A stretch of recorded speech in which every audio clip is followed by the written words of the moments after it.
Practice for Saturday morning about to get underway in Malaysia. Patrick Head and Ralf Schumacher in discussion already as they get ready for the start of 2 sessions this morning and then building up to that all-important qualifying session this afternoon. John, interesting to see that those temperatures are a little bit lower today, and that could affect how the team set the cars up for qualifying. Well, temperature has been a big factor in Melbourne. It's going to be a factor here today. Track temperature and ambient temperature are 26 degrees Celsius, but more critically is that the humidity is at 85%, and we've had a quick look up the pit straight and it looks almost black above the circuit, and I would not be surprised to see at some point, if not sooner rather than later, that rain will start to fall, and that will really throw a real mix and match into these last 2 sessions prior to the 1 hour of qualifying for Sunday's Grand Prix. And there in fact looks like there is maybe that's some residue of what fell last night, or certainly yesterday afternoon, and I would not be surprised, as I say, to see more rainfall very shortly. Well, it's going to be slippery out there once again. The rubber went down quite well during the 2 free practice sessions held on Friday, but as we mentioned, we saw a lot of spins, a lot of incidents, cars running off track. They seem to get it together a little more by the end of the second session, but that water will have washed away a little bit of that rubber that was laid down, and we'll have to see whether they can keep it on the island as they go out in the beginning of these free practice sessions. Looking in the BAR pit, Olivier Panis, Jacques Villeneuve as well, both of them had problems yesterday, didn't get as much track time in as they would have liked. Very important, and if you lose track time, it's so difficult with the limited amount of running available these days to make up that time. But I just wonder, our team is going to maybe alter their strategy for this morning, knowing that there's a very strong possibility that the track could go completely wet very shortly. So are they going to go out with what would be nearer to a qualifying setup than they would normally expect to do in these 2 Saturday 45-minute sessions? A lot for the teams to think about. If they miss the boat, then they may well not be in a position to use to full advantage the qualifying potentials. There we can see that track temperature once again. It's being checked by the teams down there in the pit lane to give an idea of the starting off point. Just a few minutes away, we're about 7 minutes away from the start of this morning free practice session. The fans coming in, plenty for them to look for. Alex Young's performance, he was actually faster than Eddie Irvine yesterday. John, it's Alex Young's first race in Malaysia on home territory. I don't think Eddie could have been too pleased about that. Well, I think there's a lot going on in the Jaguar team. I don't know whether they know themselves which car they're going to run. Certainly they've got the R3s here, but they're talking about going back to Barcelona and backing the R2, that was last year's car, and the R3 to see if there is any difference, and then to decide whether it's worth pursuing the R3 or binning it and just going back to the R2. It's a terrible situation for a great British brand like Jaguar. Well, we'll see what happens today. There are lots of experiments going on. As we heard from Niki Lauda, they'll be putting some of those parts that they experimented with on the cars today, see what happens in qualifying, make some decisions from there as to whether they stay with the R3 or go to the R2. Now, we were talking a moment ago about the Malaysian support for Alex Young and the fact that they've got someone to cheer on this weekend for the first time. This is what he had to say earlier. Alex Young, it's the biggest weekend so far of your Formula One career. How are you enjoying the Malaysian Grand Prix? It's good, you know, it's always nice to do a home Grand Prix, and support here has been quite good, so I'm enjoying myself. Well, we've got one of your laps from yesterday. Perhaps you can talk us around your home circuit. Yep, let's do that. Obviously it's a start-finish straight, 6th gear, 310 kilometers per hour, braking at about the 100-meter board, all the way down to 1st gear. Roll the car in, and it's a really tight left-hander coming up. Stay in 1st gear, just try and get on the power as early as possible. And then it's flat through this right-hander, up to about 5th gear and about 280 kilometers per hour before braking for this 90-degree right, and it's taken in 2nd gear. Again, it's good. It's a bit sideways there. Then it's up to 3rd, up to 4th, just a half throttle lift. Into the left-hander, squeeze it to full throttle again, then back off to half throttle, and then back on to full throttle again, about 220 kilometers per hour through there. Up to 5th, then back down to 3rd for this double right. Treat it as one corner though, and carry lots of speed through there. Up to 4th, up to 5th, Then now you got a hairpin left. It's down back to first gear again, heavy braking, nice and easy. Squeeze the power on, and try and take this right-hander flat. It's going up the gears. This right-hander is back down to second again. It's very easy to get understeer through this corner, so nice to be careful through there. Back up to fourth, again a half throttle lift. Carry as much speed as possible. Back down to second for this tightening right-hander. Lots of understeer through here. And then on the power as early as possible again. Down a really, really long back straight. And take your time. Nice and easy. Back up to sixth. Again, 310 kilometers per hour. Brake at the 100. Down to first. And then it's good to get in power as early as possible here because you're back on the front straight, which is over a kilometer long. Now, obviously, since this was taken, we had a huge rainstorm yesterday evening. How's that going to affect today's preparations? Make the track a bit green again, but shouldn't affect anything as long as it stays dry. Alex, hope that continues. Thanks a lot. Well, good to hear from Alex there about the track and about the conditions, and a good view of the track itself. John, it is one that proves fairly popular with the drivers. It's a very good circuit. It's got a combination of high-speed corners. We don't really have enough of those today in some of our Grand Prix circuits, yet it's mixed and matched with some very low-speed corners, more technical, difficult corners to make the car work satisfactorily. So on balance, this is the future for Grand Prix racing. Circuits like this are what we're going to see more and more of, and the facility itself in Malaysia is without doubt the best in the world, and you're going to see more of those coming into the future.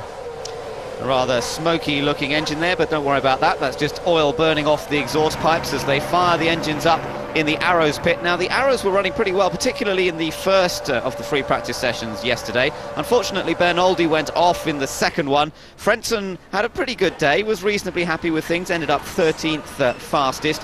So we'll see how they get on. Remember, they're running the same Ford Cosworth power as the Jaguar, so there's a great inter-team battle going on between them. Well, as Tom Wolkinshaw said on Friday, I don't care what Jaguar are doing. I've got my engine. It's a Cosworth engine. It's the same engine Jaguar have. And I'm here running my team. I'm out there to beat everybody.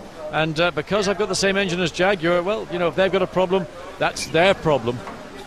Yeah. So it is a quick car, though, and aerodynamically it's very good. It's a very interesting treatment around the front. We may get a little bit of a look at that as we look around the rear of the car, the packaging of the rear suspension, the way the exhaust pipes now virtually in every car come out over the top of the bodywork, don't intrude into the direct airflow of the rear wing, or certainly under the diffuser at the rear of the car.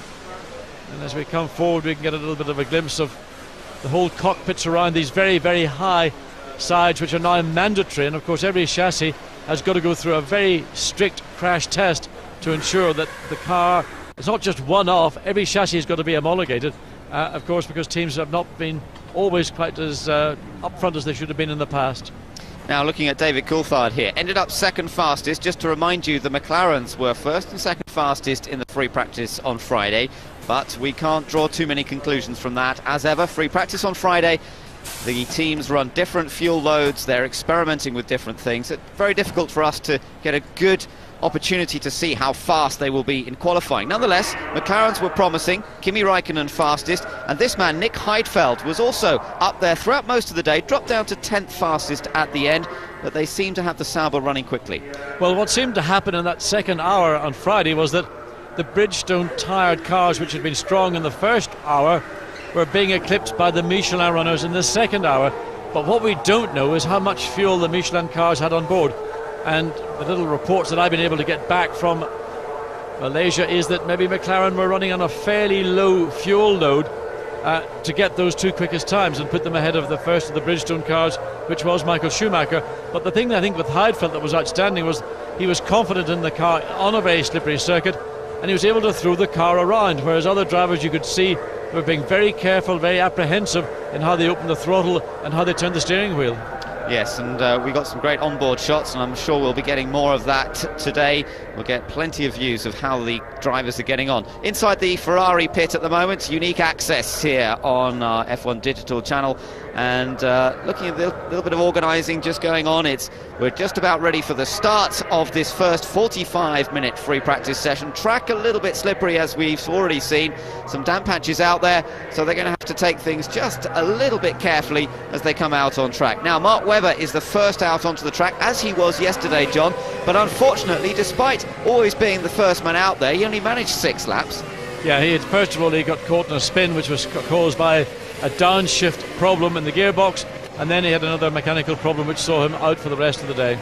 Well, let's hope that Mark Webber has a little better luck today and is able to familiarise himself with this track. It's not a particularly easy track to learn, despite it being great fun. He's got to get some laps in and allow Minardi the opportunity to just fine-tune the car as qualifying approaches. There's his teammate Alex Young just coming into picture. You can see McNish and the Toyota coming through, Olivier Panis coming through, and there in the Jordan Honda, Giancarlo Fisichella. Qualified well in Australia, but we'll have to see just how those Bridgestone-tired Jordans are going to go here today. Well, everybody just taking it fairly easy on this out lap. They'll probably come back into the pits, let the teams have a look at the cars, because they will have been worked on overnight. Not necessarily with anything too major. That'll come at the end of qualifying this evening, but nonetheless they'll do this exploratory lap, go back in again. Also, because there was a lot of rain after the practice sessions on Friday, track you can see still in some parts there's moisture holding in that tarmac, so a case of being careful. Just go out, explore, check the lap, come in, and then think about it and start doing some more serious work. Now, this man is the master of Malaysia, you have to say it. He's been on pole position all 3 years that Grand Prix Racing has visited this Sepang circuit. He's won it twice, the last 2 years he won, and in fact the only year he didn't win, that was because he allowed his then teammate Eddie Irvine to win the race and gain some points in the championship. You're just looking into Michael's cockpit. He's got some additional padding on the left-hand side of his seat. Now, normally a driver doesn't do that. Maybe Michael's lost a little bit more weight over the time between Australia and here, and he's, rather than making a new seat, he's just had some padding material, but I've not seen that before. Eddie Irvine was the man in Ferrari who used to always have a seat problem, but never Michael Schumacher. Michael Schumacher leading the Drivers' Championship, of course, after the first race in Melbourne. A perfect start to the season for the reigning champion, the 4 times world champion, giving Ferrari that early points advantage. It was great to see 6 different manufacturers getting into the points in Melbourne, opening things up a little bit at the start of the year, but a number of teams still wanting to score their first points and looking at this race as their opportunity to do that, hoping that we don't get a first corner accident that takes out so many cars. And of course 3 of those teams were not expected at face value to score points. Eddie Irvine's fine 4th for Jaguar, a great 5th for Mark Webber and the Minardi, and of course for Toyota, their first point in their first Grand Prix. So 3 teams ordinarily really scratching to get 1 single point. They've done very well in the first race. Yeah, great start for them. And talking of Toyota, Mika Salo was 5th fastest yesterday, so that was another impressive performance, and we'll see how they get on in qualifying. Now, this is the man that we're watching, David Coulthard. Had a difficult day yesterday with the problems that stranded him on circuit in the first free practice. He pushed the car down the pit lane to make sure it got back to his team. They could get it ready in time for the second session. Had a little spin, but then sorted it all out, set the second fastest time. Today is an important day for the Scotsman. Well, Raikkonen's time from Friday was 1:37.399, but that really will be irrelevant. The time that they're all going to be aiming for is Michael Schumacher's pole time from last year, a 1:35.220. So a lot of work needed for the cars, for the teams, for the drivers to find those 2 seconds. But of course what we saw on Friday from the majority of the cars, particularly at the front, was they would have been running reasonably high loads. McLaren is the only one I'm aware of who were maybe in question as to whether they did do that or not. Benoldi getting into the car that's in the middle of the garage there rather than the one to one side, which you might have expected, so perhaps they have got some problems. We'll have to wait and find out. David Coulthard, an installation lap only. That means it's a systems check, and now he comes back into the pits. Of course, Benoldi cannot use the spare car. That can only be used from qualifying onwards, so it may be that whatever way they've sorted the cars out in the garage, they've got the spare car on either the left or the right of the garage, but Benoldi's car probably has to be the car that's in the middle. That's right, yes, the spare car not allowed to be brought into action until we get into qualifying, and that'll be their first opportunity to use the car. And if they go out in the spare car having used their race car, then they have to scratch the times already set and start again. We'll hope that we don't get too many problems like that. Michael Schumacher is out on track at the moment, as you can see, getting a little bit of an eye for where those damp patches still are around the track. I'm sure they won't take too long to dry off. Well, it's a pretty empty track. Virtually everybody, well, in fact everybody but Michael Schumacher have returned to the pits. Kimi Raikkonen was on circuit, but he's back into the pits as well. And well, this is pretty much the norm for the Formula One teams. They go out, do this exploratory lap, return to the pits, allow the team to have another little spanner check, a quick look around the car.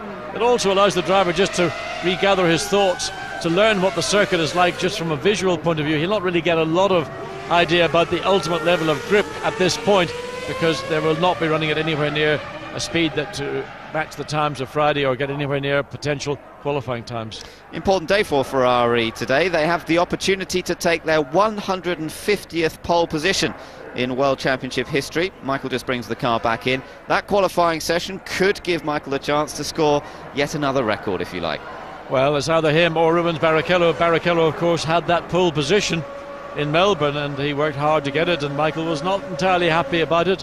He will rather put his car onto that pole position, be the man who goes down in the record books, who has scored Ferrari's 150th pole position. Well, that would be quite an achievement. Of course, he scored 11 pole positions last year, more pole positions than Ferrari had ever scored in a single season previously, and the record man continues on his onward march, taking another victory, of course, last time out in Melbourne. 54 wins he has now taken. And of course, should Schumacher go on and take pole position, it will be his 44th pole position in his career. Still a long way from the great Ayrton Senna with 65, but he's saying, I'm going to go on racing for another 3-4 years. Are any records going to remain standing before Michael Schumacher finally retires? That's a very good question, John. It seems unlikely, doesn't it? It looks like he's going to wipe the board with all the records, but we'll have to wait and see. Now, Rubens Barrichello, as we heard from Peter Windsor, had an engine problem that just halted his progress at the end of yesterday's free practice. There is an engine change on that car, so we have no option. Now, interesting, listening in on the radio, an engine change required on the other car. And that's bad news indeed for Enrique Bernoldi, and they may just be fitting him for the car for later on. Difficult to say. Indeed, I mean, they may well do so for qualifying, but of course there's a 2-hour gap between the end of the second session and then qualifying itself. Well, disappointing. Bernoldi spinning off towards the end of yesterday's session. He'd had managed to get in quite a good number of laps yesterday, so he should be familiar enough. 19 laps he did yesterday, and he was here last year, so he knows the track well enough, but it's such important information gathering in these free practice sessions that he's going to miss out on. Well, everybody except Bernoldi has done one lap. They're all back into the pits, and I just wonder why everybody's sitting there just waiting for the track to go either get wet or I don't know. Well, we'll find out. Now, while everyone is in the pits, let's go and catch up with Jarno Trulli with Nick Damon. Jarno Trulli, both Renaults going well this weekend. Was that the result of the developments that came from last week's Silverstone test?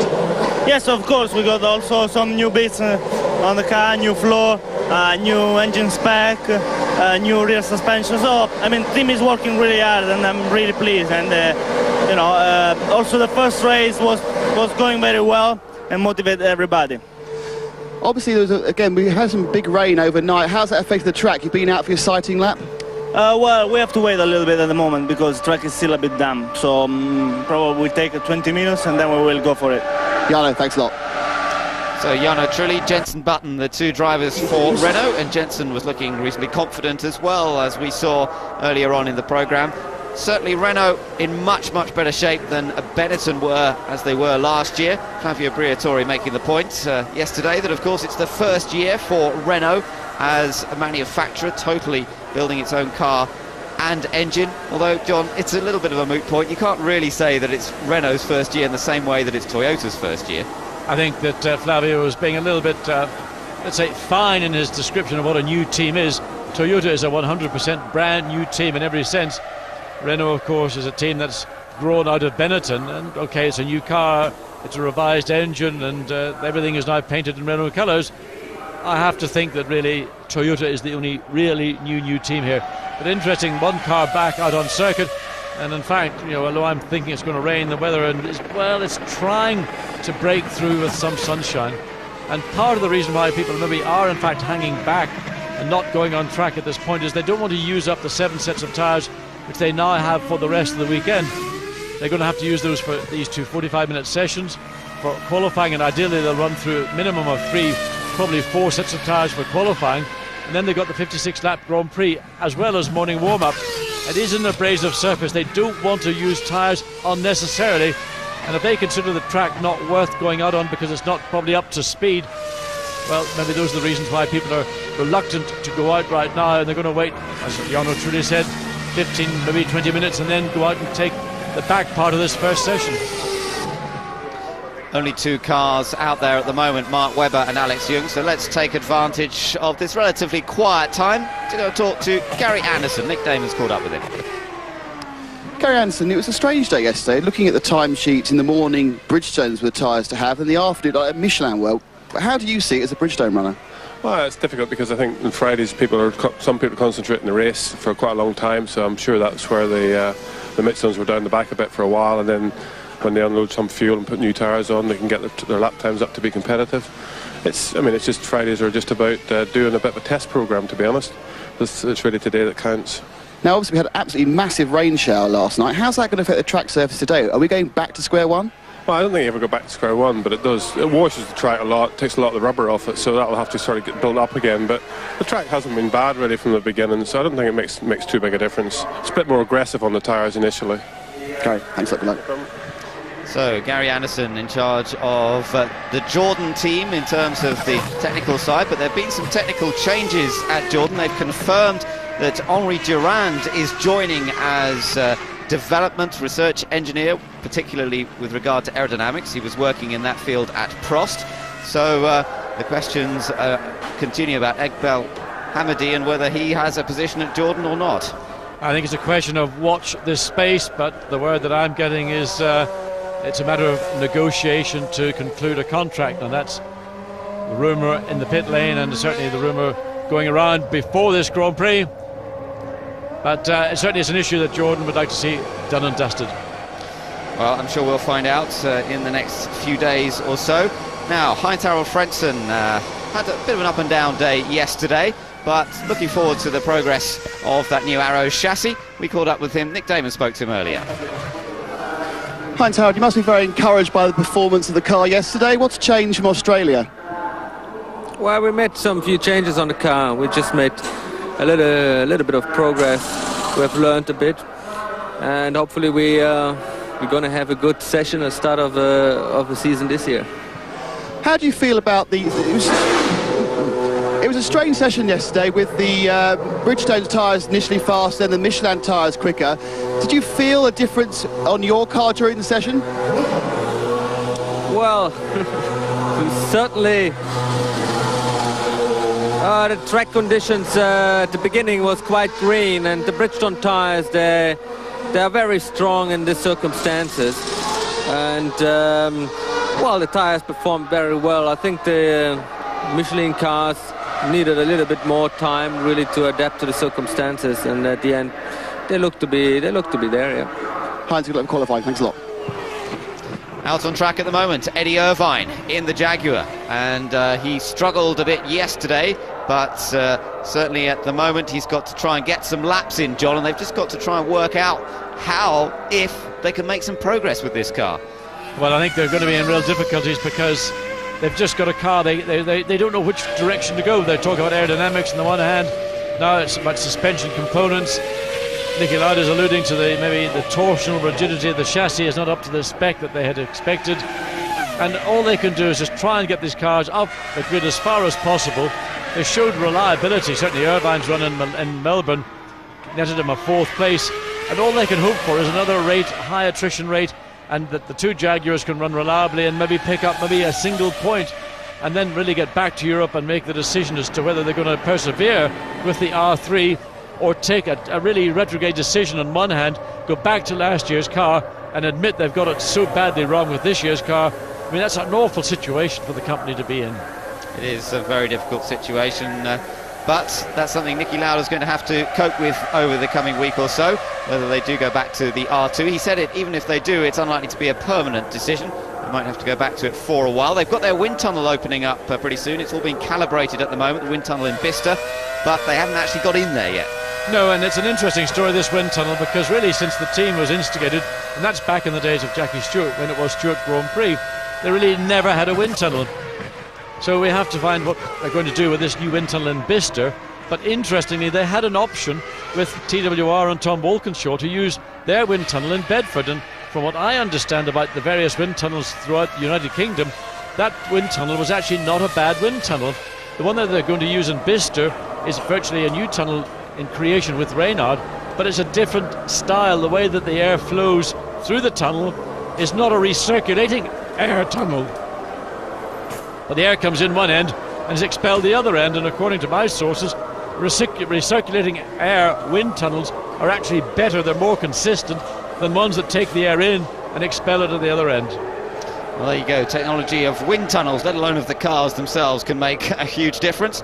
Michael Schumacher looking very relaxed at the moment, and well, all the guys on Bridgestone tyres, as we said, looking good yesterday. We'll have to wait and see. There's Pierre Dupasquier of Michelin. Of course, they scored their first points on their return to Formula One at this race last year. It's easy to forget that their program's only been going as a racing program. They were testing before, but as a racing program for just over a year. So you have to say the fact that they're right there with Bridgestone, very impressive. Yes, it is, and also it's the first time that they're now returning to circuits where they were unable to test prior to the start of the 2001 season. So coming back to Malaysia, to Kuala Lumpur, to Sepang circuit, they've got that information, they've got that knowledge, but of course they've got a different philosophy. Their tyre design is quite different to that of Bridgestone. They're an exceptionally clever company, Michelin. They've got a wonderful test facility just outside Clermont-Ferrand in France called Le Doux, with extremely sophisticated measuring instruments to be able to tell them exactly what the tyre is doing at speed. And they've got, you could go on and make a program about it. Nonetheless, Bridgestone have done a brilliant job, and right now, well, they're leading the championship with Ferrari.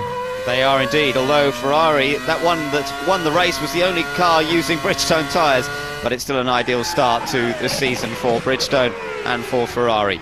De La Rosa's on circuit at the moment, but let's hear from Peter Windsor in pit lane, who is with Willem Todt, aerodynamicist for British American Racing. Willem, these certainly in Melbourne and yesterday, I've seen you up and down the pit lane, having look at all the other teams and cars. What have you been doing? Well, you're never going to win by copying, but it would be foolish to ignore what other people are spending their aerodynamic research money on. So you, like all other teams, keep an eye on what other teams are doing. And there are some interesting developments. Well, there are indeed, and of course the big talking point so far this year is who has gone the twin keel route at the front and who hasn't, and you're one of the teams that did not. Why did you choose that route? Like many teams, we had a relatively brief look at the concept, and whilst it looks interesting, there are mechanical implications of going a route like that for us was a little bit too big a step for now. So we've stuck with a conventional route, and I believe that this year a conventional car will win the championship. But if you wanted to go the twin keel route now and change your philosophy, would that mean a completely new car? How long would it take you to adapt if you wanted to go that way? If you went that way, it would mean a new chassis. That is a completely new car. So we're talking the end of the year then? Definitely. Okay, well, and best of luck this weekend. Thank you. Pleasure. Thanks, Peter. Some interesting stuff all about the design of the front end of the cars. A lot of work's gone on over that during the winter, particularly inspired by Sauber's car from last year. We were talking about it a bit yesterday, John, and of course Willem was talking about the mechanical aspect. What he's talking about there is the fact that the forces being put through the tyres, through the front suspension, that force has to be fed into the chassis through a rigid structure. That's the key thing. And in fact, we've got an opportunity to look at the McLaren front suspension, the design of the McLaren front suspension. We can look at it a little bit on this diagram. Yeah, it doesn't really give you the arrows are pointing to the way the McLaren have done it. They've used lugs, if you like to call them, or the sides of the chassis. The twin keel is coming down, and that's how they're trying to support that front leg of the suspension. Very, very critical to have a very rigid front suspension because of the braking forces, the cornering loads, and therefore that's why BAR are reluctant to go down that road at the minute. Right, well, down in pit lane once again, things are fairly quiet on track, and Peter's caught up with Tom Walkinshaw. Tom, we were just hearing from Heinz-Harald Frentzen before practicing how much he was looking forward to this morning, but sad to see him on the pit wall now and the car being worked on. The first 6 corners are damp, so he just wants to wait a little while. What's going on with the car in the garage here? No, they're just cooling everything down again, just because it's hot, so we're just waiting on the track drying out. The car's looking very good performance in Melbourne. When Heinz-Harald had that problem at the start, you sent him out on full tanks and did some good race testing, is that correct? Yeah, that's all we wanted to do, because, we had the problem on the grid where the drivers kept them at tickover and flattened the batteries. So we just thought if we got about, we could get some mileage on it and learn something, but there we go. So very best of luck. Thank you. It was a great disappointment, of course, for the Arrows team, seeing those 2 cars being pushed off the grid in Melbourne, John. We haven't seen a problem like that for 1 or 2 years, running the batteries flat. Well, David Coulthard is not running his battery flat. He's out there on track. This is an even quicker lap than the previous. He did a 1:38.881, which is only a 0.8 of a second slower than he achieved this morning. Coulthard, by far and away quickest man on track. Pedro de la Rosa is second. So David Coulthard trying to make up for the time that he lost on Friday morning session and trying to really play catch-up to his Finnish teammate, who really was the star for many people in Friday's practice session. Across the line, slight improvement there for Coulthard at 38.748, so some consistent times. You can see the vortices just coming off the rear wing and a bit of correction going on at the first corner. There have been 2 or 3 cars going into turn 1. We've seen they turn in, the back end wouldn't accept that amount of turn in the lock. So the back end steps out, you've got to correct it, you've got to get out of the power. You could lose tenths, maybe even more than that, of a second in a corner like that. It unsettles you then for turn 2, and it irritates you as well. Now the times that David is beginning to set here, John, we're watching Michael Schumacher, he's looking at the times as well, getting an idea of the track conditions. Those sort of times, do you think we'll start to see more cars out there? Well, he'll judge it once he sees David Coulthard exceeding the time that Kimi Raikkonen did on Friday, which is a 37.3. Then he'll think it's about time to go out and have a little look. But he's very conscious. He's got 7 sets of tyres. We've heard it mentioned already that the track surface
from the Arrows pit.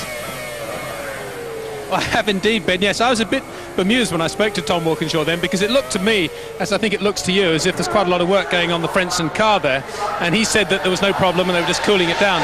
And then when we finished the interview, he did come up to me and say, actually, I gave you a bum steer there, Peter. We are actually working on something, and there's a crinked oil line which may have done some damage to the engine, which is why Heinz-Harald Frentzen is currently on the pit wall, and the Arrows mechanics are furiously working on the car.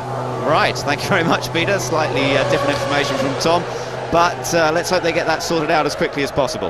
Well, one of those very annoying situations for a team, something simple like an oil line getting trapped, and that's the end of the session for Frentzen. It'll be doubtful they can get that car engine removed, a new engine in. Well, they might manage it just in time for the start of the second session, but somebody who's out on track and looking particularly quick is Ralf Schumacher. We're just catching him as he comes up to start his first flying lap. And we've just seen that Montoya also is preparing to go out. He's still in the pit lane, but there Ralf Schumacher on his first flying lap, really the second of the front running teams to go out on track here this morning. Yes, we're seeing a lot more cars on circuit at the moment. So we're looking at Ralf driving for Williams BMW, and we've got a chance to catch up with Patrick Head. Patrick Head, I've noticed both of your drivers are out of their cars and seem in no rush to go back out there. Do they have problems? No problems, but we're just checking the cars over after a strip and rebuild last night, and they'll be going out. They'll be going out very soon. It was very noticeable yesterday that the Michelin tyres performed a lot better in the afternoon when the temperatures were hotter. Do you envisage the cooler temperatures today possibly for qualifying being a problem for you? No, I don't think so. No. Patrick, thank you. Well, that was recorded just a little bit earlier in this session, and in fact the Williams boys are out there, as we can see. Ralf Schumacher beginning to push a little harder. Coulthard's still fastest in this session, this morning free practice session. Fisichella's popped up to second now, but he's some 2 seconds slower than Coulthard. Villeneuve's third, Panis fourth, De La Rosa fifth, and Alan McNish sixth fastest. And Ralf Schumacher's the man really got to keep an eye on. He was quickest in the first sector, a personal best in the second sector, and that's the very technical part of this racetrack.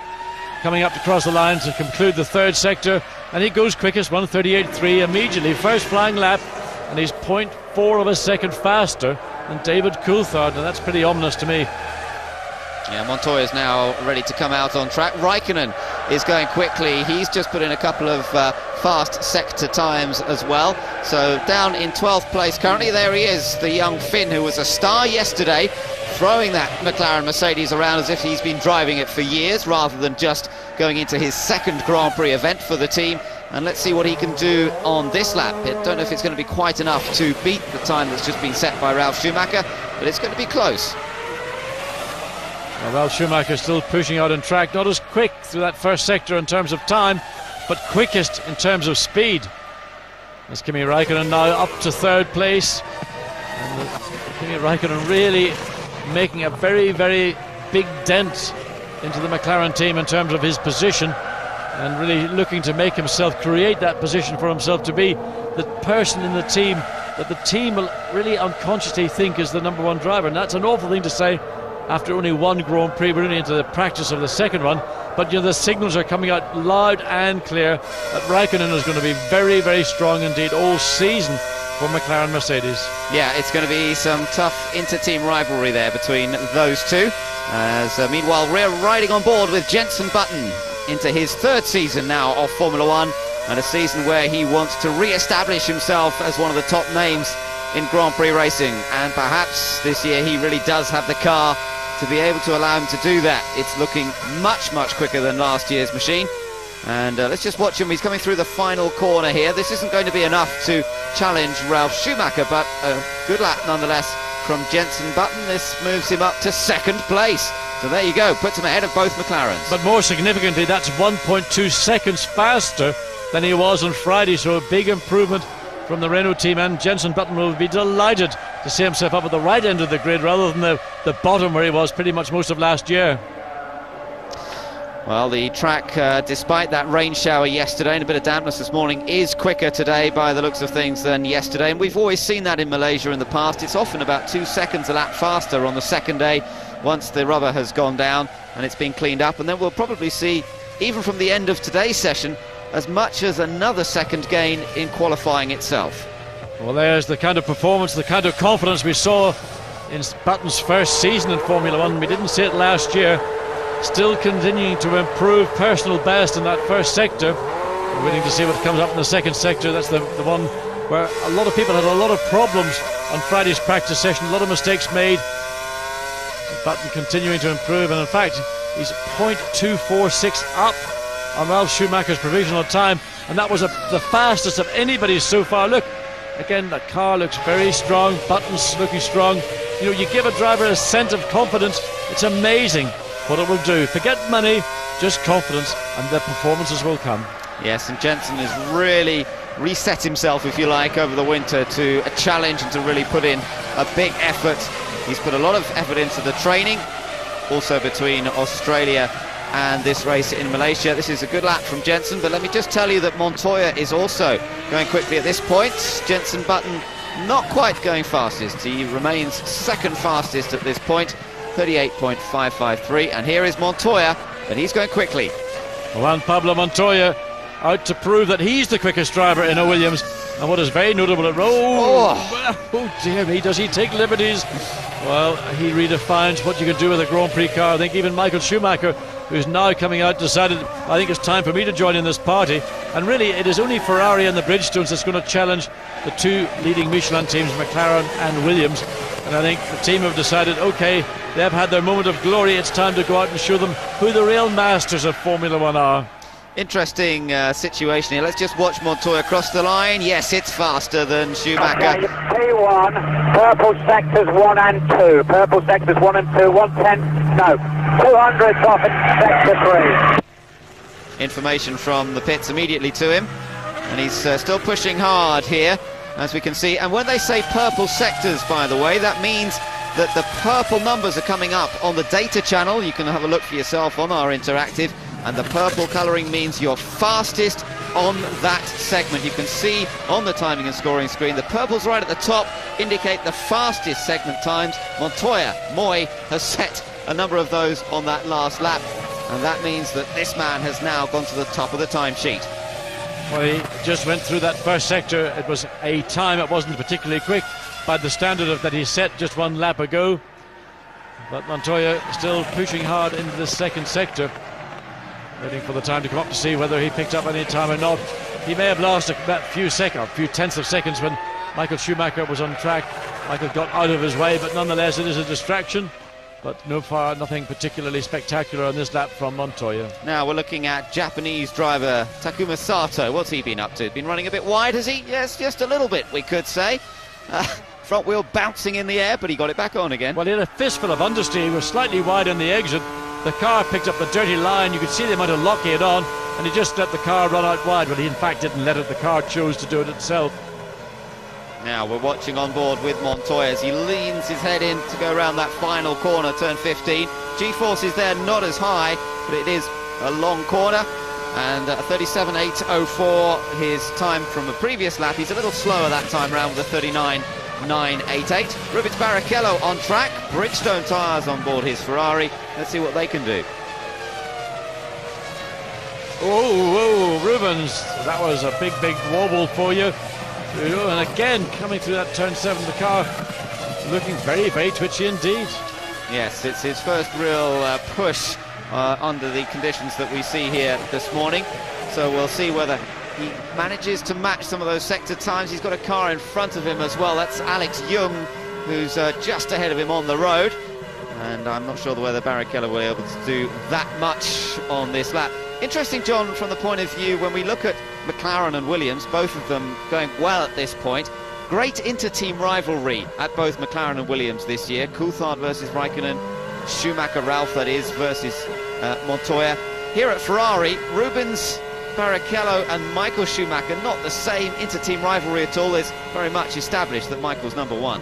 Yes, there's no doubt. I mean, Rubens might like to think that he is number one in most senses, but at the end of the day, the way things are structured in Ferrari, Rubens is a member of the Ferrari team, but Michael Schumacher is the number one driver. But lots of things going on. Michael Schumacher, we're just talking about him, is quickest in the second sector, quickest of anybody so far this morning. So Michael Schumacher on his first really full flying lap. You can see him come up now into turn 15, the final turn. of this 15 turn. It's the time circuit. Let's have a look and see. 37.8 is the time Montoya. That's even slower than Raikkonen's time. Well, look at that, 37.2, and he's actually gone quicker than anybody has done so far this weekend. Michael Schumacher, it is so obvious, you know it's going to happen. They just sit in the pits, wait until the track's clear, and all of a sudden, there you are, one flying lap, Michael Schumacher and Bridgestone, quickest of everybody. It's amazing, isn't it? And he loves this track. There's his brother Ralph taking a look, taking a little bit more fluid on board. It's not as hot today as it often is here in Malaysia, but still important to keep the fluids going. And Ralph Schumacher keeping an eye on the timing screen, which sees his brother now, Michael, on top of the table. Now, while we're watching the action going on, I know that Matt has got a chance to speak to Niki Lauda. Matt. Thanks, Ben, and thanks for joining us, Niki. When we spoke to you earlier on today, you said you were hoping to put the information from yesterday into good effect today. Is that how it's working out? We're going to see, because it's very difficult to say now in the unofficial practice. We changed a lot of things on the car, but how it's going to end up between 1 and 2, I don't know what to say now. Realistically, what are your ambitions for the race itself? The ambitions for the race itself is hard to say, because first we have to see where we do qualify, and then we can judge what's going to happen tomorrow. Many teams say that the season never really starts until you get to Europe. Is that how you see it for your team at present? So for my team it's very simple to say, basically we have the same cars here than in Melbourne, so we couldn't do many changes. The changes we are talking about here are minor changes, so let's wait and see. I don't expect us to go much better. I hope we do a little step forward, but in Europe then it will be very important. Niki, thanks for your time. Thank you.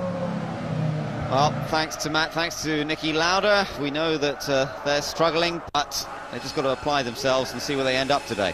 I think Niki putting the best spin he can on a situation which is not very good, and I'm sure he knows in his heart of hearts that really the best they can hope to qualify would be 15th, and most likely Eddie Irvine is the one that would do that. Eddie's always been an outstanding qualifier, but nonetheless Pedro de la Rosa has done a great job at the back end of last year, and again on the first race this year Eddie was behind his teammate. It's really been so demotivating for everybody. They were absolutely flat out, regardless of whether they're on pole position or the back of the grid, but obviously if you get to pole position you are a little bit more, let's say, buoyed up for the events that will unfold on Sunday. Well, we're looking at Giancarlo Fisichella, the back end of the car sliding around a little bit. The traction control system's working hard on a couple of these hairpin corners. That was turn 9, where once again traction is so important. Now he's coming through these fast sweepers at 12 and 13. The car looking pretty stable through there, but it didn't look as though he was carrying quite as much speed as one or two of the others. Well, I think it shows up on the sector times. But again, a good personal best for Fisichella. So this lap for Fisichella and for Jordan is his best lap so far. Again, coming down to this final turn 15. Braking very late and trying to sort of carry the speed into the corner. It's off the corner, you really got to get the speed built up. So Fisichella currently down in third. Well, he's up in fact from 13th up to 8th place. So significant improvement for Jordan and for Fisichella. But what's the turn in here? Is it any more? So again, the same thing, the back end. Everybody has had a problem turning into turn 1 on the brakes, nose down. Probably a little bit more aerodynamic downforce in the front of the car, under brakes than normal. So the back end just suddenly steps out. Well, he managed to control it nicely, so not actually getting into trouble. Heinz-Harald Frentzen still hasn't done any laps. They've, as we know, changing the engine in that car, and doesn't look as though he'll be out in this session at all. So all he can do is sit on the pit wall there, watching the monitors, watching the screens, and trying to glean some information by seeing what everyone else is up to. Olivier Panis might be the one he's watching now, because there he is on track in the BAR Honda. And as we mentioned, they did have some problems yesterday, variety of electronic problems for Olivier, which curtailed his running, but his comments are still pretty positive about this car. They had problems in Melbourne too, which didn't allow them to qualify as well as he thought they might. Well, they've got to prove it a bit today. Yes, but just listening to Panis around the circuit, coming out of turn 14 and out of 15, you can really sort of sense he's having to wait before he can finally get the throttles open, get the power down. And of course that is how you lose not just fractions of seconds, in this case it's lots of seconds. Ralf Schumacher currently 4th, he's gone back out on track, as has Takuma Sato. Let's look again and see, this is through And look at the back of the car, you see lack of grip. You can see the way the car digs down, the back skipping out, and not a comfortable ride for the BAR drivers here this weekend. Interesting weekend for them in a way, John, in that he's not here this weekend, but Jeff Willis has just taken the role of technical director. He's actually working on those cars now. He's been on sort of gardening leave a bit up to now. He was at Williams, now at BAR. He's got some work to do to get this car working well. I don't think there's an awful lot you can do. Once a car has been sort of cast as a racing car for a season, it's very, very difficult to make significant changes because they become fundamental philosophy changes, not just simply just making a small aerodynamic change to a wing or an underbody.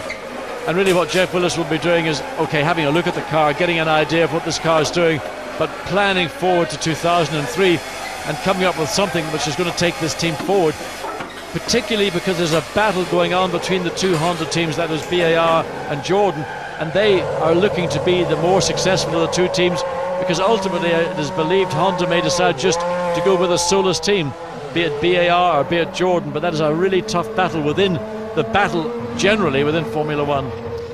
Well, we're looking at two teams just then, same engine as well, that's Arrows and Jaguar, and Eddie Irvine just taking to the track. A little bit of a rear wing change, or rear wing adjustment going on with Rubens Barrichello's car. Looks like they're just changing the rear flap. They actually run a fair bit of downforce at this track, despite the fact that we've got two of the longest straights in Grand Prix racing currently.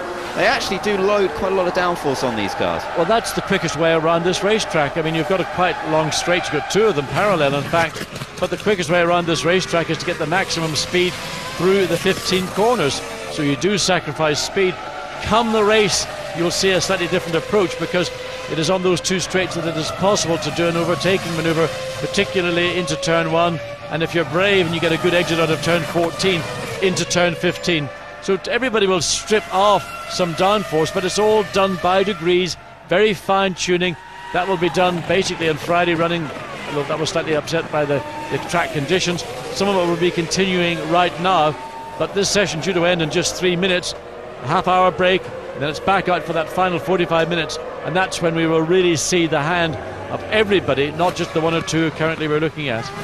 Yes, we really are counting down to the end of this first session. David Coulthard's back on circuit as well at the moment, going through the fast sweepers at turns 5 and 6. This runs down to, he's about 160 miles an hour, then he's on the brakes again for turns 7 and 8. Two corners taken almost as one, and then the little short straight down towards the hairpin at turn 9. Climbing on the exit of this one. Again, vital to be able to get on the power early here. Quite wide, wasn't he? Yeah, I mean, I would say David got that corner completely wrong. He was far too wide, far too early in the exit of the corner. Had to compromise as he came out of 9, and then into that sort of 10 and 11, which again are taken as one corner. 11 itself, then down that very quick left, right, through 12 and into 13, then finally 14, which is now exiting from, trying to get maximum traction off that corner. This is the second fastest part of the circuit, up to for 310 kilometers per hour. Then down on the brakes, down through the gearbox, down, depending on 7-speed or 6-speed gearboxes.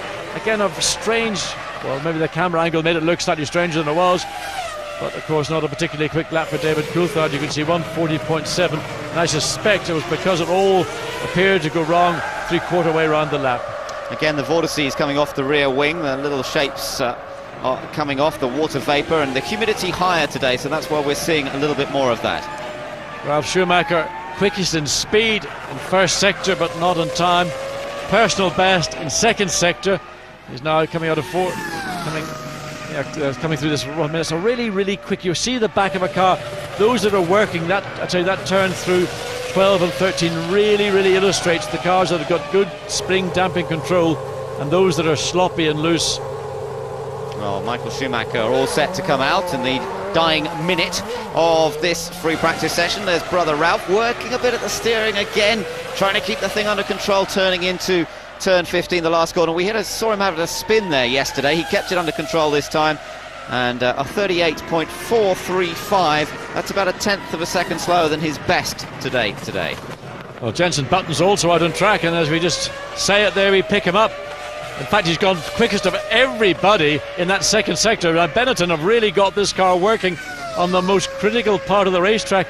Uses less. You see Button through there, less track than anybody else, but carrying that speed. So I don't know what Renault have done, or simply you can just say that they found the Michelin tyre that suits the Renault chassis.